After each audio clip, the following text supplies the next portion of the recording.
Laurence Leamer, L-A-U-R-E-N-C, Leamer, L-E-A-M-E-R, pronounced Lamer. I'm an author, and I've lived in Palm Beach since 1994. Actually, I lived in West Palm from 1992, but we purchased a place in Palm Beach in '94.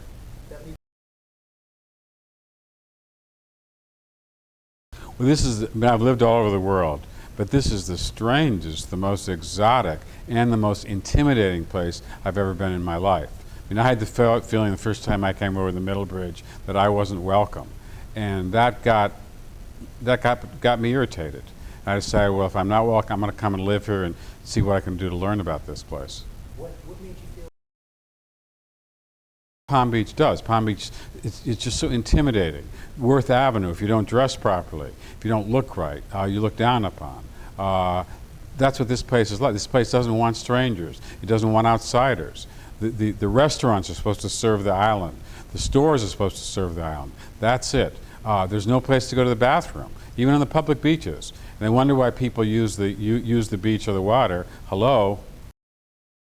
Palm Beach is the ultimate resort community for the wealthy in America. It has been longer than any other place. Newport is not what it once was. Saratoga, none of these places have had the longevity of Palm Beach. It is the place, if you're wealthy, have great wealth in America, and the eastern half of America, this is where you come in the winter. The difference between West Palm Beach and Palm Beach is the difference between Ginger Rogers and Fred Astaire.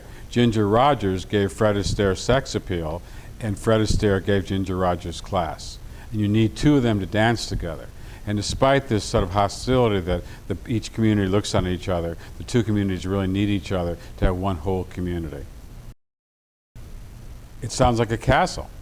It sounds like it's really America's first gated community with the 3 bridges. That's why people love it, because it's safe, it's secure. The police are everywhere. You don't know it, but they're there. They're there to protect the wealthy people, and they do it. Well, first of all, Florida is one of the most fascinating, interesting stories in American life. But for some reason, we've never had the kind of authors we've had to write about New York, or to write about Illinois, or to write about California. So we don't understand the drama of Florida. And the great creator of Palm Beach is Henry Flagler, who really wanted to make not a business community. He wasn't looking for gold. He wasn't looking for farms. He wanted to make this great resort community in Florida, which is what Florida was in the 19th century. It's a place when you were sick, you came to get well, or you came to die. And it was really northern Florida you went. So he took the railroad down, and Palm Beach was his ultimate creation. He created it for his bride. He created a Whitehall, an incredible mansion where they lived and were literally really the king and queen of Palm Beach. That here were these blacks. The island was built by blacks who basically were pushed away, and they were not allowed on the island in the evenings, for instance. And at a certain point, if you were a worker, you had to have documentation, or you weren't even allowed on the island. Well, overall, West Palm Beach is a tragedy. What an opportunity for this wonderful, vibrant community. But what essentially has happened is the real estate interests dominate the political scene there, and they've gotten permission to build these condominiums that make West Palm Beach look like New York City now. The infrastructure that is needed is not there. The poor and the homeless are pushed out.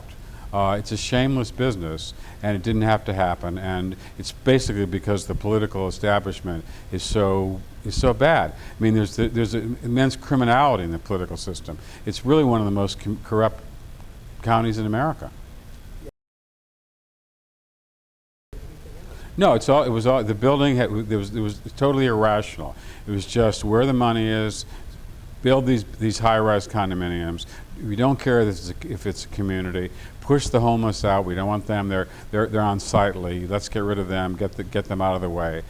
Just not in our sight. We want to become a mini Palm Beach. We want to follow the model of Palm Beach, other than building this kind of integrated, exciting, varied community with all the diversity of nationalities and classes and races that we have down here. It should be this wonderfully eclectic community. It's not hard to count if you want to count, but the county doesn't want to count the homeless. It's embarrassing that there's so many homeless people there. Actually, what the homeless people come here just the way everybody else comes here, because they like the weather. It's a beautiful place to live, and why not? No, but I mean, I volunteer at the Lord's Place, and it's about as busy in the summer as it is the rest of the year. Well, I mean, listen, Palm Beach is now probably a majority Jewish, and were Jews comfortable when they first arrived? Probably not, and they continue to press and to come here until it's as much their island now as it is anybody's. I suppose the same things could happen to blacks if they chose to live here. If a black man in an old car drives across the Middle Bridge, he's going to have an interesting journey. Well, I mean, he's going to be watched very carefully, and he may get stopped. Now, anti-Semitism is the dark secret of Palm Beach. Nobody wants to talk about it, but it existed. Unlike Britain, where Jews were always in the 19th century were in all the elite clubs and were accepting the political system like anybody else. Here, Jews were isolated. They were not allowed into the top clubs, and that continues until today. But this large Jewish population continued to come here until now. It's probably a majority. But the two communities are almost totally apart. I mean, I can't tell how often I'll go to a party and I'll be the only Gentile there, because I'm as an author, I sort of am a floater, I suppose. I go almost anywhere, but that's not the way it is. The communities are very different. Well, I'm not sure either. At this point, the Palm Beach Country Club is the Jewish country club. I mean, wouldn't be particularly welcoming of Gentiles. It's quote unquote their club, just the way the Everglades and the Bath and Tennis is the WASP club. I mean, the other clubs, for instance, Donald Trump's Mar-a-Lago, which is the most important social development in Palm Beach in a quarter century, is really open to everybody, but everybody means the vast majority are Jewish. The Breakers, which until 1965 really wouldn't admit Jews, now is the Breakers Club is the vast majority is Jewish.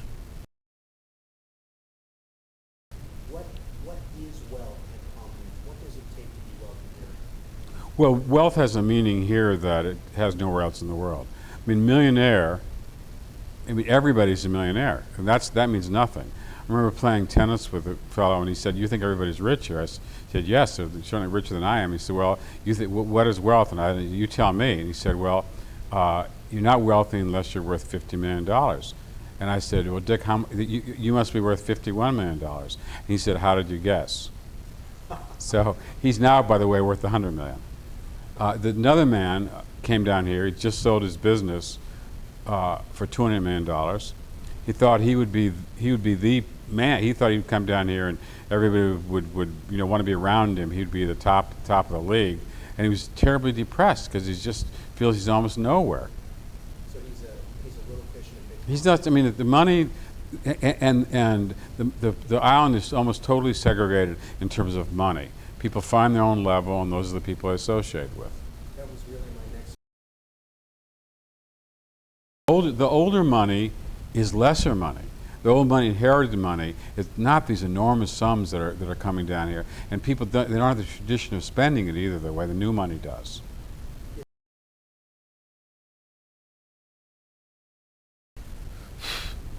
The old money may look snobbishly toward the new money, but believe me, they'd love to have their money. They're not going to say that, but of course they would like to have that, and that's what's devastating to them. That their houses sometimes literally are in the shadows of these great new enormous mansions.